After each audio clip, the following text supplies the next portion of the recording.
afternoon and welcome into Kickoff with Kelly. I'm Kelly Warner and I'm here to get you ready for another week of NFL action. But first, let's take a look back at last week with another edition of Love It or Leave It.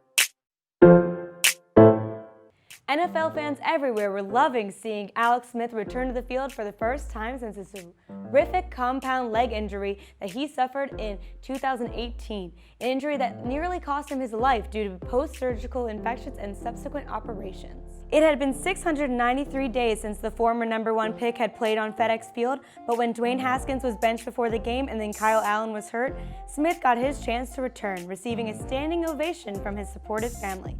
The happy, inspiring moment quickly turned frightening when the Rams' defense did what they do and sacked him 6 times, 4 by Aaron Donald alone. You could see the fear on his wife's face. Luckily, Smith wasn't damaged in the process, but overall, it wasn't a great performance by Smith or the rest of the offense, with the football team losing the game.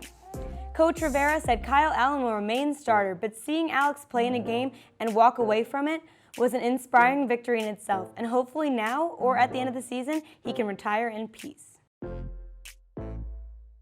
On a sadder note, Dak Prescott left the field this week after he suffered a devastating injury, also a compound fracture, that very well could be season-ending. Tony Romo may have hoped that Prescott was only suffering a cramp, but viewers could see Prescott choking back tears as he was driven off on the cart after his foot was turned the complete wrong direction. The injury occurred on a scramble in which Prescott was tackled awkwardly by Giants free safety Logan Ryan. Both Mike McCarthy and Jason Garrett rushed onto the field as he was rushed to a nearby hospital and underwent surgery to his ankle. It was announced later that surgery was successful. No timetable has yet been provided for Prescott's recovery, and it is extra disappointing when you remember Dak hasn't been paid yet, and the way his season was going, he was on track to earn that big payday.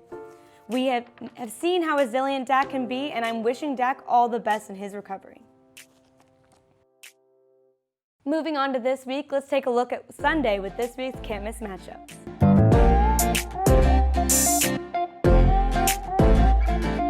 The Panthers are undefeated without All-Pro running back Christian McCaffrey, a remarkable feat by the team and coach Matt Rule.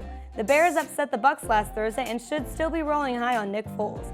The Bears are competing for top of the division with the Packers, and the NFC South is still up in the air, so the Panthers could use every win they can get. The Bears may have gotten back to winning last week, but I have more trust in the Panthers and their coaching staff.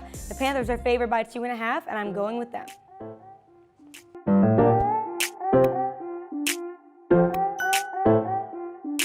The Packers are coming off 4 wins and a bye week, and the Bucs just lost to the Bears.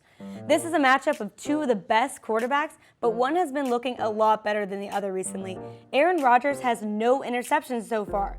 The Buccaneers haven't been looking bad per se, but they're definitely not looking great.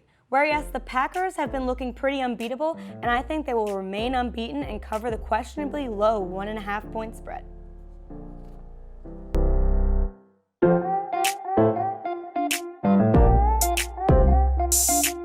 The Rams are one of the hottest teams in the league right now, and the Niners are the bottom of the division.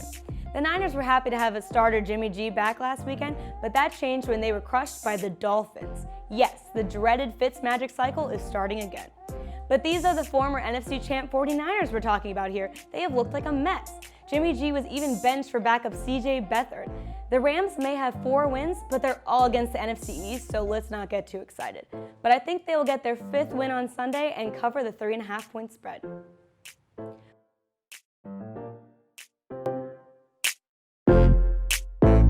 We've kicked off and now it's time to cash out. This is where I'll give you my locks of the week. First off, I have the Jets staying winless against Miami as Miami covers 8 points at home.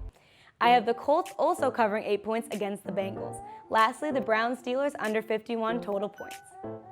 That'll do it for this week's Kickoff with Kelly. Remember, brand new episodes every Thursday at 3 o'clock, streaming on Facebook Live. And if you missed us, be sure to check it out on Penn State Sports Night's YouTube channel. I'm Kelly Warner. Enjoy your weekend.